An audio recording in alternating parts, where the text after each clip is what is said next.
Welcome to UO Today. I'm Barbara Altmann, Director of the Oregon Humanities Center. Our guest today is Maria Guinand, choral conductor, university professor, and leader of several Venezuelan and international choral projects.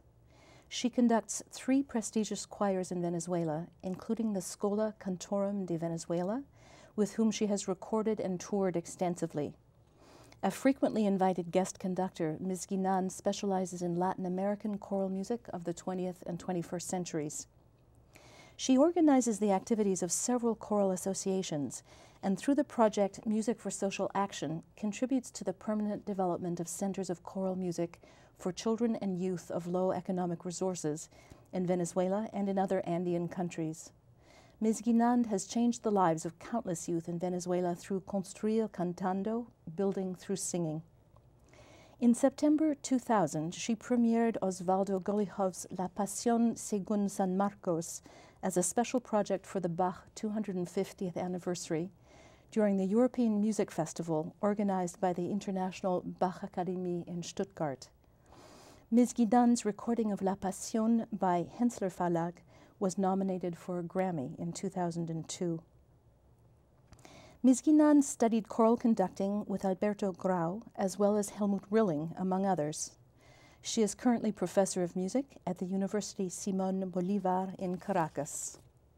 Ms. Guinand visited the UO School of Music and Dance the week of November the 10th and worked with choral students, culminating in a concert on the 13th. Welcome, Maria. Thank you. Thank you for speaking with us in the midst of your very busy schedule. Thank you so much for the invitation. I want to start with a big question, which is about the kind of music we're used to hearing on concert programs here in the U.S. There's a movement to expose our singers to more multicultural music rather than the standards of the Western repertoire that we all grew up with. What do you think your role is in bringing a more diverse dimension to our choral music? I think that the realities today in a country like the US are calling for an opening of the programming and the repertoire that help the audience, the musicians, the singers, to understand the diversity not only of the whole world, but the diversity of our own continent. The fact that America is made of, let's say, basically 2 different cultures, the Northern Anglo-Saxon and the Latin Mediterranean. It's very enriching for the creation of music and programs. So I think that we in Latin America also have to work more on the repertoire of the North. And in the same way that here in the North, we are working more in the repertoire of the South or Center. And I think through this connection, through language, through rhythms, through colors, through histories, stories or anecdotes or legends, you know, you understand the soul of your neighbors. So I think what we do through music is to bind people together, is to create bridges so that human beings understand each other in a better way. So in a way I see my role as a choral conductor as an ambassador, let's say, of a culture towards this part of the world. But when I go back to Venezuela, I do the other way around. I am also an ambassador to them from other cultures. For your concert November 13th at the University of Oregon, will your program reflect that ambassadorship? Yes, of course, because that's what I was asked to do. I was asked to give some repertoire that was typical, or let's say indigenous of Latin American choral music today. So I have chosen newly composed music by some very good composers. I have chosen music that comes from popular roots folk roots and has been arranged for choir. I have chosen music that belongs to the first part of the 20th century and is a more romantic in flavor. Others who are more, let's say, contemporary in their language of music. In a way, I've given a palette of different styles of composition and understanding of the voice and the choir. And you've taught that to some of our students in your master classes, is that correct? Well, in my master classes, actually, I was teaching them on the repertoire they were doing that was really more European repertoire. We were teaching this morning Brahms or Britten, or yesterday Reinberger or Jeannequin. So, but I can also teach in that repertoire because it's a repertoire I have studied in depth and I know very well. And it's beautiful to combine then the rehearsals in one style and the teaching in another style, but at the end, music is one and good, always. Let me ask you about a piece that you have conducted frequently. It's Osvaldo Skolihof's La Pasión según San Marcos. That is a piece that deliberately brings together many different kinds of musical elements. How is that a vehicle for helping us broaden our understanding and our repertoire?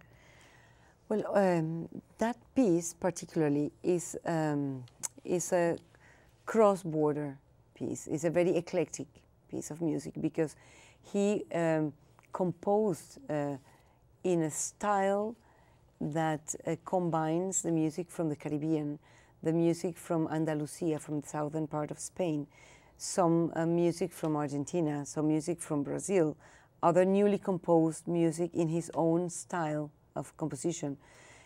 What he tried to say through that work is to show the diversity of styles that are part of our everyday life in the Caribbean or the Atlantic side of Latin America. But also he tried to show the way we understand a text like the Passion, the way we live that text, the way the traditions from the indigenous people from Africa and the Spaniards mixed together and created a new human being, a new culture that is the Latin American culture. We belong to a new world. And I think in that piece, that new world becomes evident. But he's also working very much within very canonical musical genres and traditions, is he not? Yes, because he likes to explore very much the soul of different cultures, being himself a man made up of different influences. I mean, he's an Argentinian, but of Russian and Jewish origin, and lives in Boston. So it's many things to combine. He's a man of our times, and with a very open mind and very challenging composer, daring. He likes to give the performer the opportunity to develop, to create, to be part of the work with him. So it's been a wonderful, enriching experience to work with Osvaldo in two works, in Oceana first, that we premiered here in Oregon in '96, and then in La Pasión that we premiered in Stuttgart in 2000. You called him daring and that piece eclectic. That must make for particular challenges for both the performers and you, the conductor. Many challenges and many nerves and many discussions and many quarrels, you know, because it's it's as if you are cooking a recipe where you are improvising, but you know where you have to go, but you don't know clearly all the roads, and you don't have time to start hitting dead ends. So you have to make the right choices fast and with efficiency. Also, you are working with people who are willing to experiment, but up to a certain point. They are not willing to experiment all the time. They need guidelines. So if you are like the leader of all that, you need at some point to have a clear view of where you're going, how to get there, but also it's not your piece, it's somebody else's piece. So you need to get the composer on the train and ride along. That was not easy with Osvaldo sometimes. It sounds exhausting and challenging. I would gather that unlike some other large pieces, this one is never the same from one performance to the next. Never the same, because it has a fair amount of improvisation into it. Of course, it's today, I would say it's very well established. You know, the people who know the piece and who have grown into it know how to teach to others and know how to pass the information to others in a very easy way. It was not so at the beginning. When it was still wide open and yes. ripe for improvisation. Yes. I know you've conducted this on several continents in many countries, many different performances. Do you see a difference in the reaction of, say, European audiences in Stuttgart, where you first premiered it, or North American audiences? I have to say that this piece is so controversial, but at the same time is so emotionally conceived. It's a sort of a piece that drives you into a culture and a world of sound, of movement, of colors, of faith, that the reaction of the audience is never the same, but is never apathetic, will you say? Never, right. Yeah, I mean, the audience always reacts in a way or another. And I would say that my first performance, what I didn't know was if what we were trying to convey as our faith and what I would say the syncretism of religion in the faith and the Catholicism in Latin America, I didn't know if that was going to be understood by the audience through the language of that piece. And of course we were doing this in a place that is very conservative and Lutheran. You're referring to Stuttgart. To Stuttgart, yes. And so, you know, I was afraid of not being able to convey properly what we wanted to say. But it wasn't that way. I mean, it was a big success. And here in the States, everywhere we've done it, the audiences have been very enthusiastic and warm. And I think also the fact that there are so many Hispanic traditions here, and this is also a new country in many ways, too. People have reacted in wonderful ways. And I cannot recall any concert of La Pasión where the audience has not been really enthusiastic. I read, I believe, that in Stuttgart, despite the fact that German audiences tend to be rather reserved, you had 2 sold-out houses with cheering and applause that went on for a half hour after you were finished. Yes. So, yes, I think you're right. Apathy does not seem to be something that is provoked by this work. Yes. You are involved with several projects that bring choral music to underprivileged youth. Could you talk a little bit about, and not only youth, to other constituencies as well, could you talk about your social action through music program? Well, I would say this is one of the most important programs in my life today. Living in a country like Venezuela and seeing around in my country so many difficulties and problems, especially for the education of children and youth. From our organization, the Fundación Schola Cantorum de Venezuela, we have been working always through choral music to bring in young people to music and to values that choral music brings into their lives. But in the last 20 years, we have been more specific in creating programs that address childhood and youth and early youth. There are no clear music programs in the Venezuelan schools. Children, if they want to learn music, they have to go to an after-school program. But of course, if you live in a favela, in a slum, it's not obvious that you will go to any after-school program. So our goal has been to find in the poorest areas small schools or larger schools where we can create a cooperation, a society between the Fundación Schola Cantorum and that community, and give them the opportunity to have a music program through a choral program that we call Construir Cantando.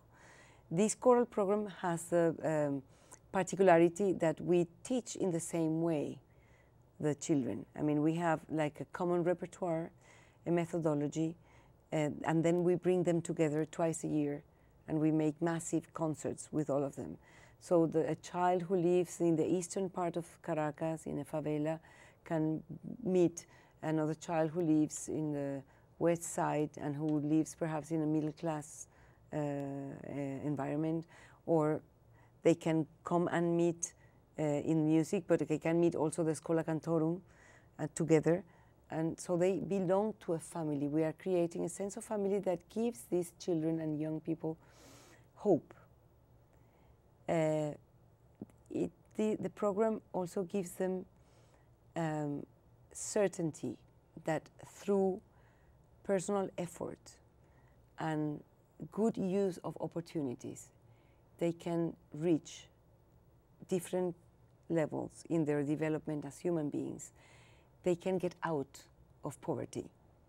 That poverty is not only a state of, is not only lack of material things, it's also a lack of spiritual values and education. So we bring a light into them so that they discover they can do it. So it builds self-confidence. Yes. In these children. Yes. How many separate programs might you have going in different schools at once then in a given year? We have in Venezuela, we have 17 centers, about 2,500 kids. And we are also, let's say, counseling, supporting other centers in Brazil, Bolivia, Colombia, Ecuador, Peru.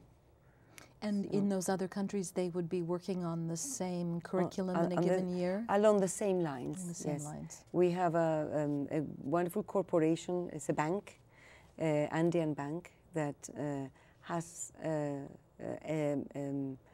lemma, a saying. He says that music is the human face of development.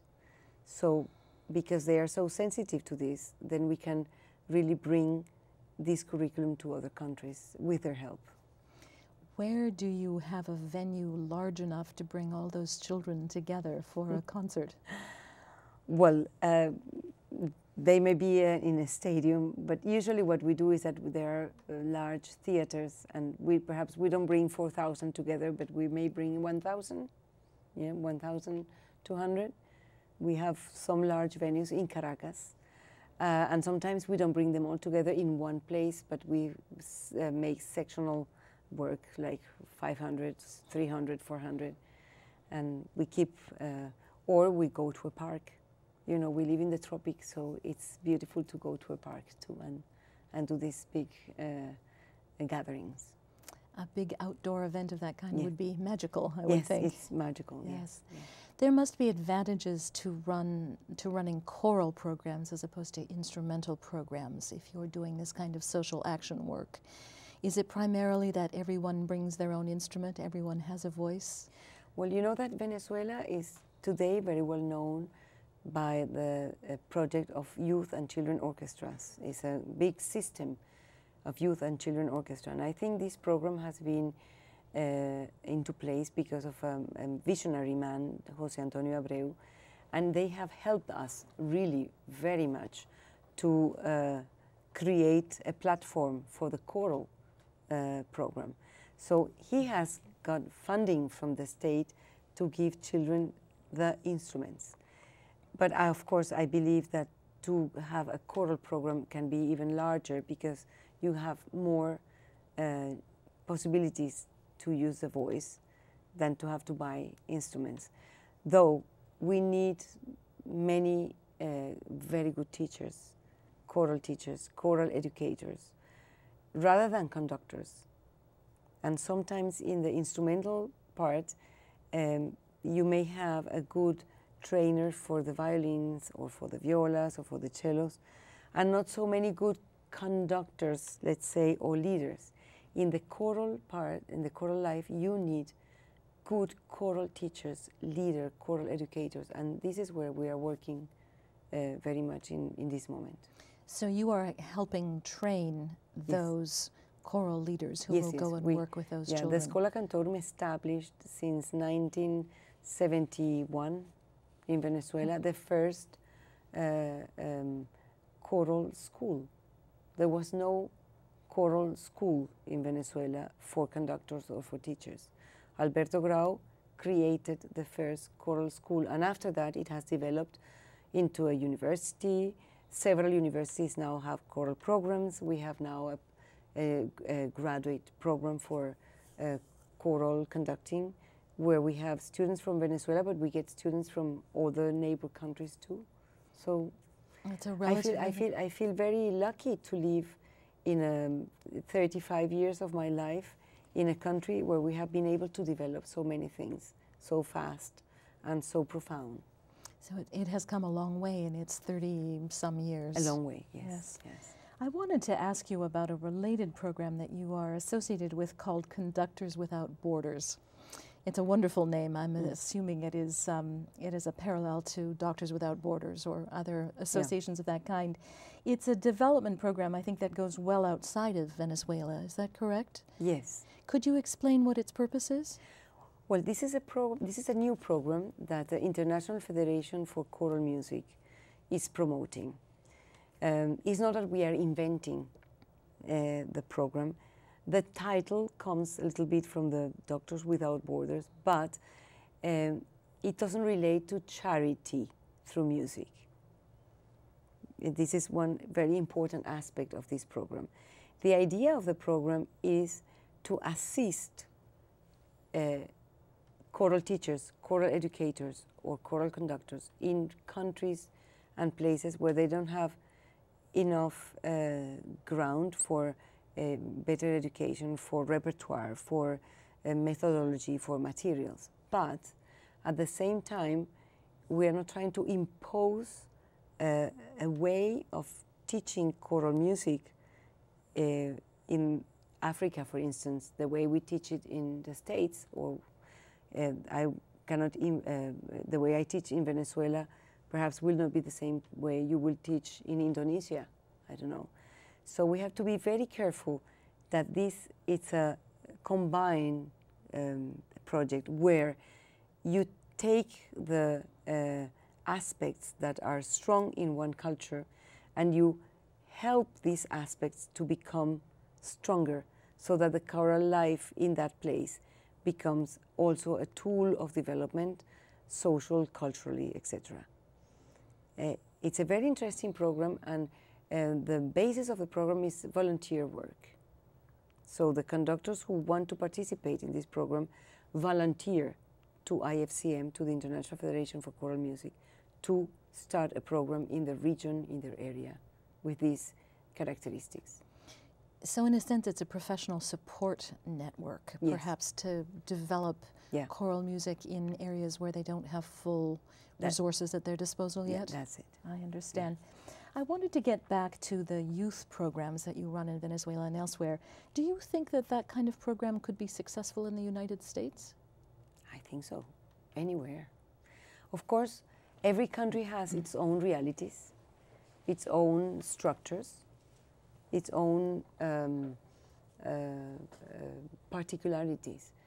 But I think that, the United States is totally different in their development, in their structure to Venezuela. Your problems are others. But even so, even if you have large music programs in many schools and high schools and interstate schools and universities and well developed, I think that you may find today perhaps more and more educational centers or children and youth communities that do not have access to music. And I think a program of that kind will be very important in the years to come in this country. Have you had the opportunity to see the results of that program in any particular children? Do you know what some of them? Oh yes, I am very thrilled because we are just coming from our first international tour with a group of these children. We created, after the children program, we created a youth scholar, and this group was invited to celebrate Erik Erikson's 90th anniversary. Erik Erikson is like the highest regarded figure of choral music in the Western world, in Sweden. But his legacy is not only of beautiful singing, but is also of beautiful, through music, and very human way of working with the choirs. So our children were invited by the Rikskonserter to go to Sweden and to share Erik's anniversary. We were in Malmö, in Gothenburg, in Stockholm, and our children were living at homes with children from Sweden. Can you imagine a child who lives in a favela in Caracas, in a very poor little home, coming to live in Gothenburg with a Swedish family? It was something so beautiful, so touching. And the way these kids were singing every concert with the strength, joy, and they were transmitting to the other children that were there the joy of life, their gratitude to life. So when I see these results, I think it's really worthwhile what we're doing. That's a wonderful note to end on. I have one rapid question for you. Will you be performing with the Bach Festival in the near future? I don't know yet, but I hope. I love the Bach Festival. This was my home for many years. I met Helmut Rilling here in Oregon, and we created our Bach Academy of Venezuela from here. Well, we'll hope to see you very soon. Thank you. And in the meantime, thank you for speaking with us today. Thank you, Barbara. We've been speaking with Maria Guinand, international acclaimed choral conductor and organizer of youth choral programs. Thank you for watching.